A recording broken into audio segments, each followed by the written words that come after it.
அசாத் சாலி அவர்கள் கூறுகின்றார், கருணாவை பிரித்து வந்தது யார், கருணாவை பிளவுபடுத்தியது யார், கருணாவை பாதுகாத்தது யார் என்கின்ற ஒரு தகவலையும் குறிப்பிடுகின்றார். தென்னிலங்கையை பொறுத்தவரையில், தமிழ் மக்களை பொறுத்தவரையில் கருணா, பிள்ளையான் போன்றவர்களை எதிராக பார்த்தாலும் தென்னிலங்கையில் அவர்கள் என்றுமே ஒரு சிறப்பு விருந்தினர்களாகவே இருக்கின்றார்கள்.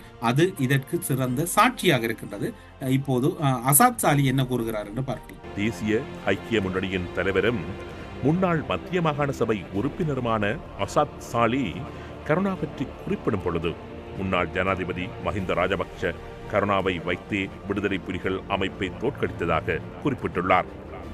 அதுபோல நேற்று பார்க்கிறோம், விநாயகமூர்த்தி கருணா அம்மனை அரெஸ்ட் பண்றாங்க. என்ன காரணம்? இன்றைக்கு கருணா அம்மன் வரப்பேது தான் இந்த எல்டிடி ஓர வெத்தினாங்க. காரணம் என்ன? அவர் அன்றைக்கு அலிசாயிர் மௌலானா வெளியே கூட்டிய வந்து ரணில் விக்ரமசிங்கை பாரம் கொடுத்தே கருணாமன்.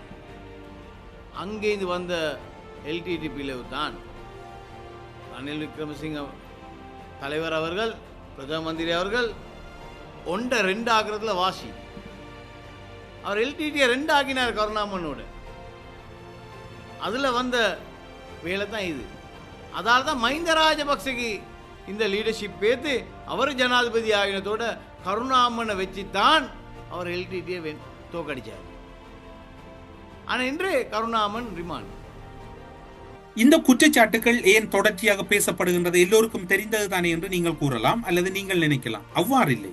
ஒரு விடயத்தை அல்லது ஒரு கருத்தை கூறுவதற்கு ஒரு தகுதி வேண்டும்.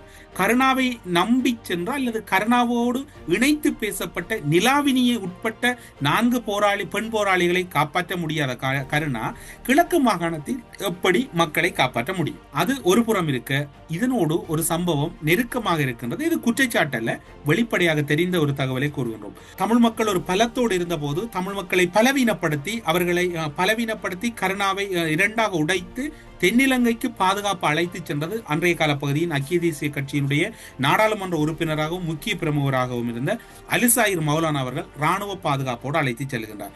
அடுத்தது பிள்ளையான் கோலச்சிய கால பகுதியிலே பிள்ளையானோடு நெருக்கமாக இருந்து இன்று பிள்ளையானை சிறை வரை அழைத்து சென்றது அசாத் மௌலானா. இன்று பிள்ளையானை சிறை வரை அழைத்து சென்றது அசாத் மௌலானா.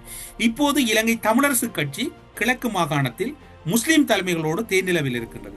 இது என்ன ஆபத்தில் முடிய போகின்றது?